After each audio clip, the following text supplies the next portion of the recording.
السلام عليكم، ازيكم؟ عاملين ايه؟ وحشوني من الفيديو اللي فات، يا رب تكونوا كويسين. اخباركم ايه؟ عملنا مخللات كتير بتقعد من السنه للسنه. طب احنا عايزين ناكل ليمون معصفر زي اللي بنشتريه من المحل، بس انا عايزه اعمله في البيت بطريقه سهله. هعمله بطريقه سهله، بطريقه نظيفه، بطريقه اقتصاديه، مش هخسر اي حاجه. هستفيد بكل نقطه ميه طالعه من الليمون اللي انا او القشر اللي انا هستغله، وهاكل حاجه نظيفه، وهاكلها في حوالي 10 ايام. هصبر على نفسي كده، مش هشتري من بره. احنا في مخللات تانية عاملينها، بس طبعا الليمون المعصفر لا يعلى عليه. كلنا بنحبه وبنحب طعمه وبنحب ريحته وبنحب شكله. هنعمله النهارده بطريقه سهله جدا. طريقه المحلات وطريقه الشركات. المحلات والشركات اللي احنا بنشتري منهم بيعملوا بالطريقه دي، ما بيعملوش بالطريقه اللي هي بتقعد سنه وسنتين. هم عايزين يبيعوا وعايزين يشتروا وعايزين يخلصوا بسرعة، مش بيركنوا الحاجة زينا كده تاخد راحتها في السوا. طبعا الطريقة الأولانية أفضل وأنجح وأحسن وكل حاجة. برضو الطريقة ديت حلوة، بس لما تعملي منها اعملي كمية قليلة، ما تعمليش كتير. طبعا عايزين نعرف الطريقة والمقادير، هندخل على الفيديو ونتفرج عليه لآخره. إن عجبنا الفيديو لايك وشير وسبسكرايب. باي.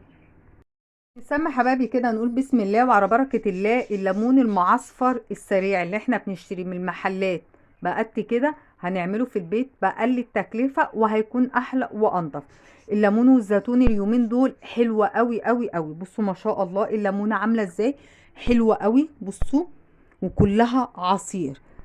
بصوا، لدرجة ان انا المفروض ان انا بسخن المية الاول وانزل بيها في الليمون. المرة دي انا مقطعة الليمون وهنزل عليه بالمية السخنة.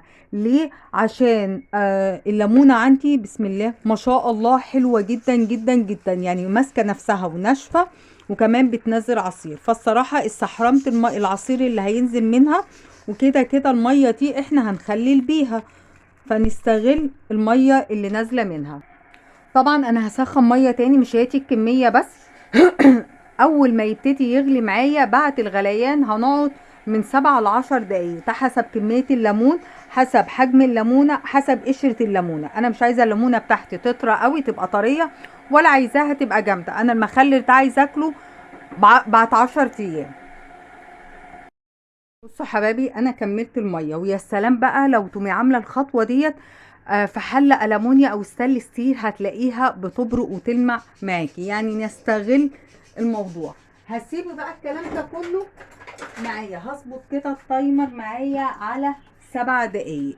انا هظبطه على 7 دقايق. طول حوالي 4 كيلو. في 2 كيلو تانيين بس انا شايلاهم ايه لوصفه تانية ان شاء الله. هناخد منهم ايه العصير بتاعهم. المهم ده، بصوا، نقلبه كده. ليه بقى؟ ان انا اللي تحت هياخد درجه التسويه اعلى من اللي فوق. انا الميه بتاعتي لسه ما غليتش، الميه بتاعتي سخنه بس. بصي الليمونه بتاعتي تفتح ازاي. هما المحلات على فكره والشركات بيعملوا كده. عايزه بقى تخلليه اسفه، الليمون اللي يقعد معاكي من السنه للسنه، هنخلله بس زي ما هو، مش هنحطه في ميه بتغلي. دوت احنا عايزين ناكله بعد 10 دقايق.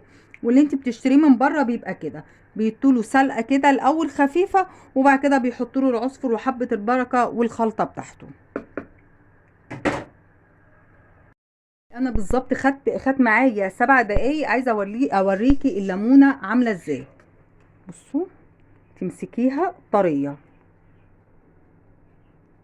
الليمون ما شاء الله حلو جدا. بصي انا بطلعه على مصفى، مش هحط له ميه ساقعه عشان ما اقعدش اضيع الفايده اللي فيه ان انا اشطفه، او الليمون اللي فيه. انا مجرد ما هشيله كده وهسيبه هيبرد معانا ان شاء الله، والميه ديت هنسيبها تبرد. دول حوالي رتر ونص ميه. هنبتدي نحط لهم بقى ملح. انا الملح اللي عندي خشن، هحطه ليه دلوقتي؟ هحطه دلوقتي عشان يلحق يدوب معايا.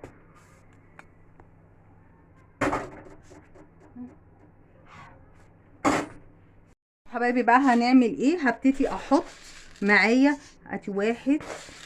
بصوا الملح بتاعي خشن.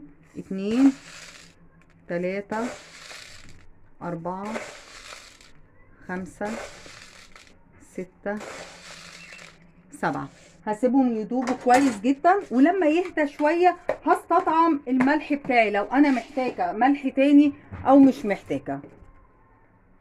بعد بقى ما الليمون بتاعنا بارد خالص هنعمل ايه؟ قلبته الصراحه من عند ماما. بصوا انا جايبه ب5 جنيه عصفر وب5 جنيه حبه البركه.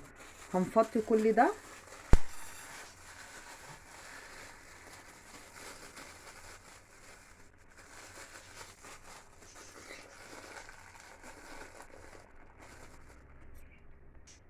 فضيت الاتنين على بعض وهحط كيس ملح صغير او نص كيس كبير. هنعمل ايه تاني؟ نجيب معلقه.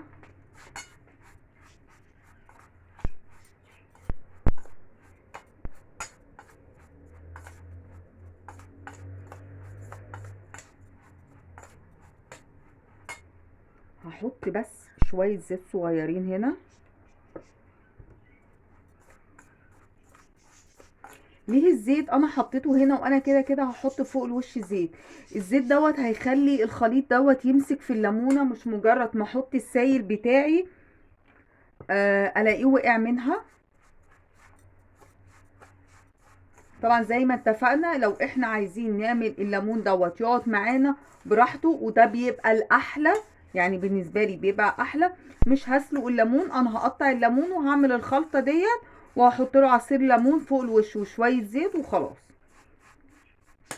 هنبتدي بقى نعمل ايه؟ بسم الله. احنا طبعا مفتحينها. هبتدي احشيها كده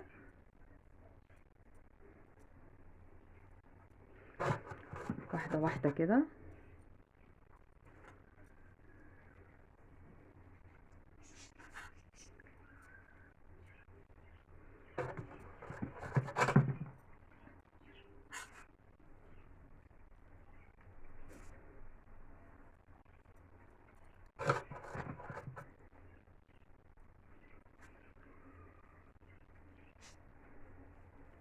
هبتدي بقى اخلص الكميه دي كلها.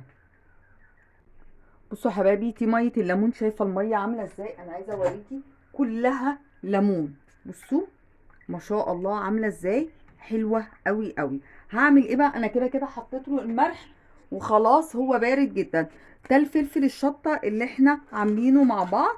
هنزله، اسيبه بس ايه يفك كده يدوب شويه على ما انا اعمل الليمون كله، احط له العصفر وحبه البركه دوت هيكون فك معايا عشان ده الخليط اللي انا هحطه فوق الليمون. اخد بقى الليمون كده واعمله كله وارجع لكم. حبايبي هنحط بقى الليمون بتاعنا او ميه السلق بتاعتنا اللي احنا حاطين فيها الملح والفلفل الاحمر. انا فضيت هنا بس عشان انا بعد ما حطيته هنا حسيت ان انتوا مش هتبقوا شايفين اي حاجه. ده قشر ليمون. ليمون انا عصرته وخدت القشر بتاعه عشان ابقى حطاه فوق الوش. ليه بنحط الليمون ده فوق الوش؟ اولا عشان يحافظ لي على الليمون نفسه ان هو ما يجرالوش حاجه. انا بس هنزل شويه ميه عشان عايزه احط شويه زيت عشان انا اضمن ان هو ما يطلوش اي حاجه ولا يخش له هوا ولا اي حاجه. ولو حاجه بان هو ان شاء الله مش هيريم، بس لو حاجه ريمت هيبقى الكام قشره اللي فوق الوش.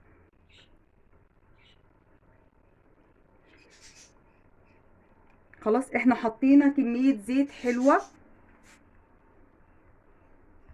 كمان الزيت دوت هيساعدني ان هو ما يدخلوش اي هوا. بصوا قبل ما هحط الغطا هحط كيس وهحكم القفل بتاعه كويس جدا جدا بحيث ان هو، بصوا انا واثقه كده ان هو ان شاء الله مش هيدخله اي زي اي هوا او اي حاجه. شويه دول برضو عشان هم بقى هيبقوا هنا صغيرين هحطهم في علبه تانية وخلاص كده.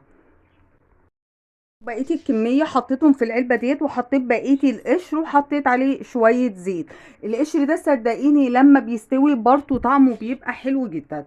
بصوا الشكل، بصوا خطير.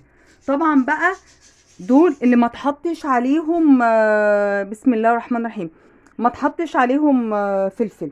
فده كنز استراتيجي عندك ما تفرطيش فيه. هتعملي بيه ايه؟ هتعملي بيه حاجتين. لا اما هتشيليه مكعبات وهنستغله لما نيجي نعمل صابون وكده كده في الملح، واحنا لما بنيجي نعمل صابون بنحط فيه ملح، فاحنا مش خسرانين حاجه. لا اما هتستنفعي بيه لو انت عايزاه تحطيه في اي ميه مخلل نقصت عندك او حاجه. الشويه دول اللي محطوط فيهم الفلفل والعصفر وحبه البركه برضو هحطهم في بطرمان وهحفظهم في الفريزر.